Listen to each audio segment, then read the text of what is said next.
ঢুকছে, যারা নাইকে নাই বলে, অন্যায়কে অন্যায় বলে, তারাই তো আলেমে হাক্কানি। যারা অত্যাচারী শাসকের চোখে চোখ রেখে কথা বলবে, তারাই তো আলেমে হাক্কানি।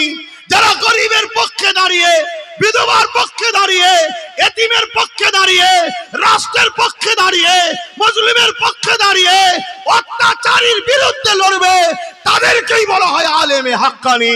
তাহাজ্জুদ পড়লে শুধু হয় না, কোরআন তেলাওয়াত করতে জানলে শুধু হয় না, আল্লাহর মখলুককে যে বাঁচাবার চেষ্টা করে, গরিবকে যে বাঁচাবার চেষ্টা করে, তারাই তো আলেমে হাক্কানি। জোরে বলুন সুবহানাল্লাহ, আরো জোরে বলুন সুবহানাল্লাহ।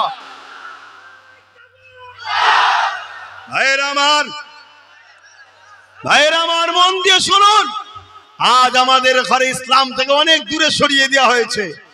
কেন সরিয়ে দেওয়া হয়েছে? ইসলাম যদি থাকে, এক গরিবের নওয়াজি যথেষ্ট। কথা কিছু বুঝলেন না? বুঝলেন না? ইসলাম যদি থাকে, এক মুজাদ্দিদ আল-পেসানি যথেষ্ট। আপনারা জানেন না, ভারতবর্ষের জমিনে হতভাগা আকবর বলে এক শাসক ছিল, কোরআনকে মিটাবার জন্য দ্বীনে ইলাহি বার করেছিল। ওই দ্বীনে ইলাহি বার করে সে নিজের পক্ষে অনেক মুফতি মৌলানা বক্তাকে খরিদ করে নিয়েছিল। তাকে বেতনভুক্ত করে, তাদেরকে ভাতা দিয়ে, তাদেরকে মাইনে দিয়ে, তাদেরকে অর্থ দিয়ে সাধারণ মুসলমানের কাছে ওই আলেম উলামাকে পাঠিয়ে শুধু আকবরের বিরুদ্ধে না গর্জে ওঠে, আকবরের ভুল হলো এই উলামা দ্বারা সংশোধন করিয়ে দেব। এই উলামারা মুসলমানকে যে বুঝাতো না ও সব ঠিক আছে, ও সব ঠিক আছে, এভাবে বেতন ভুক্ত করে রেখেছিল। আকবর একদিন ধরা পড়ল। কিভাবে ধরা পড়ল? হযরতে মুজাদ্দিদ আল-পেসানি একদিন আকবরের বিরুদ্ধে মুবাহেলার বাহাসের ডাক দিলেন, চ্যালেঞ্জের লড়াইয়ের ডাক দিলেন। সেই ডাকেতে হতভাগা আকবরের পক্ষে মিলিটারি রয়েছে, ফোর্স রয়েছে, সেনা রয়েছে। আর এই সব দেখে দুনিয়াদার মুফতি, দুনিয়াদার মৌলানা, দুনিয়াদার বক্তা, দুনিয়াদার আলেম সব আকবরের পাশে দাঁড়িয়েছে। কেন? আকবরের পাশে না গেলে জেল হবে, আকবরের পাশে না গেলে ভাতা মাইনে বন্ধ হবে, আকবরের পাশে না গেলে গুলি খেতে হবে, আকবরের পাশে না গেলে মিলিটারি পুলিশ দিয়ে মেরে দেবে, জুলুম করবে। কিন্তু মুজাদ্দিদ আল-পেসানি দাঁড়িয়ে রয়ে গেল আকবরের বিরুদ্ধে লড়াইয়ের জন্য। মুজাদ্দিদ আল-পেসানির পাশে সামান্য কিছু গুটি কতক আলেম উলামা দাঁড়িয়েছিল। হে যুবক, ইতিহাস শুনে রাখো। ইতিহাস এজন্য ঘটে, নতুন প্রজন্ম যাতে শিক্ষা পায়, এজন্য ইতিহাস হয়। তো হযরত মুজাদ্দিদ আল-পেসানি ওই ময়দানে গিয়ে দেখে লাখো লাখো মিলিটারি, লাখো লাখো পুলিশ, লাখো লাখো সেনা, লাখো লাখো আলেম উলামা, মুফতি মৌলানা সব আকবরের দিকে, আর আমার দিকে গুটি কতক। হযরত মুজাদ্দিদ আল-পেসানি ওই মাঠে দাঁড়িয়ে তামাম কায়নাতের সৃষ্টিকর্তার কাছে হাত তুলেছে, আল্লাহ সবাইও যদি একদিকে হয়, মুজাদ্দিদ আল-পেসানির কোনো অসুবিধে নাই। আপনি কি আমার দিকে, আমি কি আপনার দিকে, আপনি কি আমার দিকে, আমি কি আপনার দিকে। আমি কথা বলি আপনার জন্য, আপনি আমায় সাহায্য করুন। আজকে সাহায্য যদি না করেন তো মালিক কবে আর সাহায্য করবেন? আজই আপনার সাহায্য চাই। বিশ্ব সাক্ষী রয়ে যাবে, হকের হাকিম আল্লাহ, হকের বিজয় আল্লাহ দেয়। হকের কষ্ট হলো, দেরি হলো, অবশ্যই জয় হয়। রাত হয়েছে বলে অন্ধকার কাটবে না তা নয়, সূর্য উঠবে, আবার দিন আসবে। এজন্য মুজাদ্দিদ আল-পেসানি দোয়া করলেন, আল্লাহর পক্ষ থেকে আযাব শুরু হলো, বিশাল তুফান শুরু হলো। সেই তুফানে মুজাদ্দিদ আল-পেসানির মাথার উপর দিয়ে যাচ্ছে, একটা হুজুরের লাগে না, হুজুরের উলামাদেরও কিছু হয়নি। সামনে আকবর, তার বাহিনী, আলেম উলামা যা ছিল সব বাইকে টেনে নিয়ে জাহান্নামে ভরে দিল। মুজাদ্দিদ আল-পেসানিকে আল্লাহ বিজয় দিলেন। জোরে বলুন সুবহানাল্লাহ, আরো জোরে বলুন সুবহানাল্লাহ, আরো চিৎকার দেবেন আল্লাহু আকবার। অতএব বাপেরা ইসলামকে মজবুত করে ধরুন, নূর নবীকে ধরুন, নবীর আখলাকে জীবন গড়ুন, নবীকে মডেল বানান। আজ আমরা ঠকে যাচ্ছি কেন জানেন? বললে আপনাদের হয়তো অনেকে আম মানুষ মনে কষ্ট পাবেন, কিন্তু হাকিকাতটা জানেন। আমার রাসূল বলেছেন আলেম দুই ধরনের, একটা খায়রুল উলামা, একটা শাররুল উলামা। একটা ভালো আলেম, একটা খারাপ আলেম। ভালো উলামা যারা কল্যাণ নিয়ে আসে, খারাপ উলামা যারা জাতির জন্য অভিশাপ হয়। মনে রাখবেন নবী বলেছেন আসমানের নিচে জমিনের উপরে আখরি জামানায় সব থেকে নিকৃষ্ট হবে একদল উলামা। একদল, সবাই নয়। আজকে বড় দুঃখের বিষয়, আজ আমাদের ধ্বংসের কারণ, শেষের কারণ এটাই, আমরা উলামা দেখে নবী ধরি, আমরা পীর সাহেব দেখে নবী ধরি, আমরা হাজী দেখে নবীর উপর দেখি না। আমাদের উচিত হবে নবীকে দেখে উলামা ধরবো, নবীকে দেখে আলেম ধরবো, নবীকে দেখে পীর ধরবো। তার মানে আমরা সবাই হুজুরের দিকে তাকাবো, হুজুরের দিকে তাকিয়ে তারপরে বলবো এ মুফতি সাহেব, এ মাওলানা সাহেব, এ আলেম সাহেব, এ পীরজাদা, এ আব্বাস সিদ্দিকী, যে আমার নবীর হবে আমরা তার হব। জোরে বলুন ঠিক না বেটি? জোরে বলুন ঠিক না বেটি? এটা যদি করতে পারেন তাহলে গেনার হবেন, না হয় কিন্তু আগামীতে আরো ভয়ানক দিন আসবে, আরো ক্ষতি হবে, আরো বিপদ আসবে। সবে তো শুনতে হচ্ছে ওয়াকফ নাকি নিয়ে নেবে বলছে, বলছে না? বলে এ বিষয়ে দু কথা বলবো বলবো বলবো। এখন কোন শয়তানের মাথায় তো আবার ঢুকবে না যে রাজনীতির কথা বলছে, ঢুকবে না তো। শোনেন একটা কথা বলি, কারো মাথায় যদি রাজনীতি মনে হয়, আমি ওই জাহিল মূর্খকে বলি আমার ধর্ম কমপ্লিট ধর্ম, অন্য কার কি আছে জানি না, আমার ধর্মের রাজনীতি করাটাও ইবাদত। জোরে বলুন সুবহানাল্লাহ, আরো জোরে বলুন সুবহানাল্লাহ। আমার ধর্মের দুর্নীতি করা হারাম, আমার ধর্মে লুটা হারাম, আমার ধর্মে নেতা সেজে প্রজার উপরে জুলুম করা হারাম।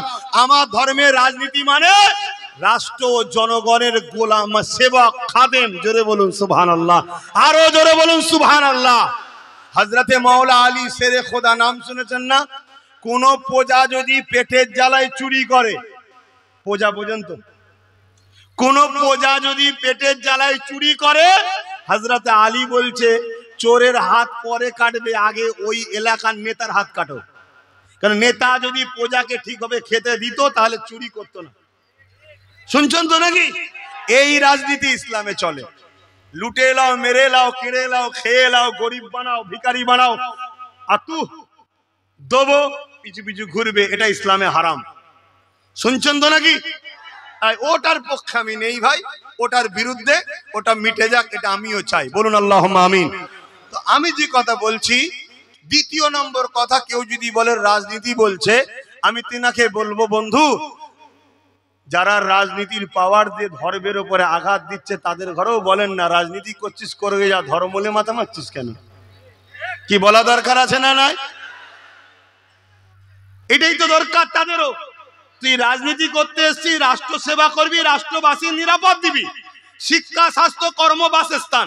সংবিধান বলছে 4টে রাষ্ট্রকে দিতে হবে, শিক্ষা দিতে হবে, কর্মসংস্থান দিতে হবে, বাসস্থান আর সুচিকিৎসা।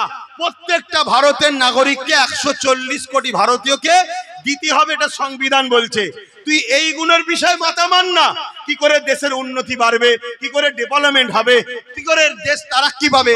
তুই দেশের রেল বিক্রি করে দিলি, দেশের পলিসি বিক্রি করে দিলি, দেশের ইন্স্যুরেন্স বিক্রি করে দিলি, দেশের জায়গা জমি বিক্রি করে দিলি, দেশের কি বলে এয়ারপোর্ট গুলো বিক্রি করে দিলি, একটার পর একটা দেশকে সব বিক্রি করে দিলি। তোর আমলে এমন করে নানান রকম মুদি, কি মুদি, ললিত মুনি না টাকা নিয়ে পালাচ্ছে, এগুলোকে রুকার তো ধান্দা নেই।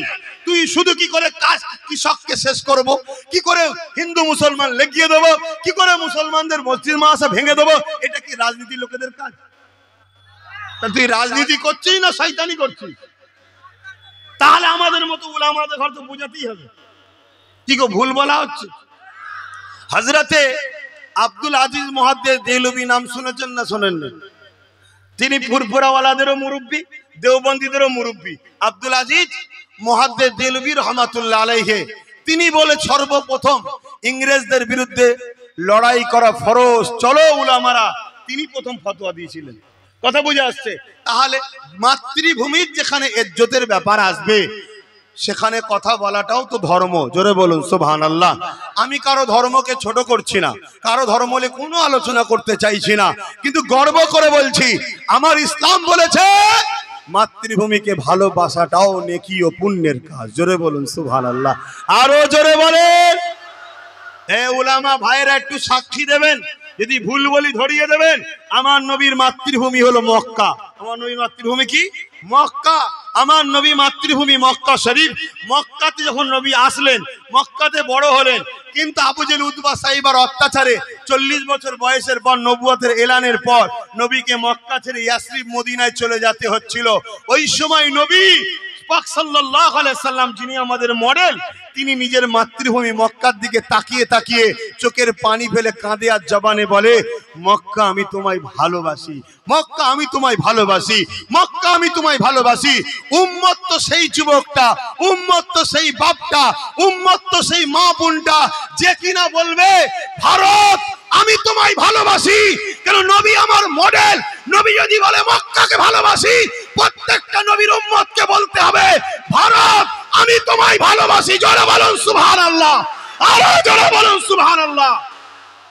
অতএব অতএব অতএব সাদা ব্রিটিশকে আমরা তাড়িয়েছি, এবারে কালো ব্রিটিশকে ধুলাই দিতে হবে আমাদের। বলুন ঠিক না বেঠিক?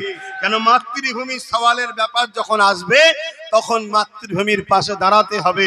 এটা একটা ইমানদারের পরিচয়। কি গো ওলামা ভাইরা, ভুল বলছি নাকি? সাক্ষী দেবেন বা ভুল হলে বলবেন ভাইরা। হ্যাঁ, আমার নবী দেশকে ভালোবাসা শিখিয়েছে। আজকে সেই দেশের দিকে খেয়াল না দেওয়ার জন্যই আজকে দেশটা শেষ হয়ে যাচ্ছে। তো যাক, আমি সংক্ষেপে বলবো, তার আগে আমি আবার একবার বলছি, আমাদের মডেল হযরত প্রফেট মুহাম্মদ রাসূল সাল্লাল্লাহু আলাইহি ওয়াসাল্লাম। মুফতিকে সম্মান করি করবেন, ইমামকে সম্মান করি করবেন, পীর সাহেবকে সম্মান করি করবেন, আলেমকে সম্মান করি করবেন। যদি আলেম, পীর, মুফতি দাবিদার রাসূলুল্লাহর পক্ষ ছেড়ে দিয়ে দুনিয়ার কোন তাগুতি শক্তির যদি দালদাস হয়ে যায়, তাকে সম্মান করাটাও হারাম। শুনছেন না? শুনেন না? তাকে সম্মান করাটা কি হারাম, চলবে না। কেন? ও প্রকাশ্য দুশ্মনের থেকেও খতরনাক, মুনাফিক। কথা বুঝছেন না? বোঝেন না? আর একটু বলে দিই, ইসলাম দাঁড়িয়ে আছে দুটো পাট্টির উপরে। পাট্টি বোঝেন তো নাকি? ট্রেন যাই দেখেছেন? ট্রেন, আপনাদের তো ট্রেন লাইনও নাই, কিন্তু কখনো তো বাইরে গেছেন রে বাবা? না দ্বীপেই সারা জীবন রয়ে গেছেন। মুরব্বী বাপেরা বাইরে যান না কলকাতায়? ট্রেন দেখেছেন তো? ওই ট্রেনের দেখবেন দুটো পাট্টি বিছানো থাকে, তার উপর দিয়ে ট্রেনটা যায়। এই ট্রেনটা ধরুন ইসলাম, বুঝাবার জন্য বলছি, ট্রেনটা ইসলাম। এতে আপনি যাচ্ছেন, কিন্তু দুটো পাট্টি দরকার। ইসলামের রাস্তাও দুটো। কুনতুম খায়রা উম্মাতিন উখরিজাত লিন-নাস তা'মুরুনা বিল মা'রুফ ওয়া তানহাউনা আনিল মুনকার। বলুন কোরআনে আছে না নাই? এটা কালামুল্লাহ, আল্লাহর কথা, আমার আব্বার কথা নয়, আমার দাদুর কথা নয়। এ চলো দাদা হুজুরের কথা মানবো না, আমি অন্য হুজুরের মুরিদ, ঠিক আছে বাবা যা, কিন্তু এটা তো আল্লাহর কথা, প্রত্যেককে মানতে হবে। আল্লাহ কোরআনে বলছেন, কুনতুম খায়রা উম্মাতিন উখরিজাত লিন-নাস তা'মুরুনা বিল মা'রুফ ওয়া তানহাউনা আনিল মুনকার। তোমরা ভালো কাজ করো, অন্যায়কে মিটিয়ে দাও। অন্যায়কে কি? জোরে বলো। ভালো কাজের আদেশ দাও, অন্যায়কে মিটিয়ে দাও। ভালো কাজ করো, করার আদেশ দাও, অন্যায় করো না, অন্যায়কে মিটিয়ে দাও। মনে রাখবেন, আমার নবী এই 11 বছর ধরে এই পৃথিবীর যত অত্যাচার ছিল, জালিম ছিল, অত্যাচারী শাসক ছিল, সবার বিরুদ্ধে আল্লাহ নবী সংগ্রাম করেছে, লড়াই করেছে। আল্লাহ নবী অন্যায়কে মিটিয়েছে, নারীর অধিকার দিয়েছে, এতিমের অধিকার দিয়েছে, বিধবার অধিকার দিয়েছে, গরিবের অধিকার দিয়েছে, ইনসাফ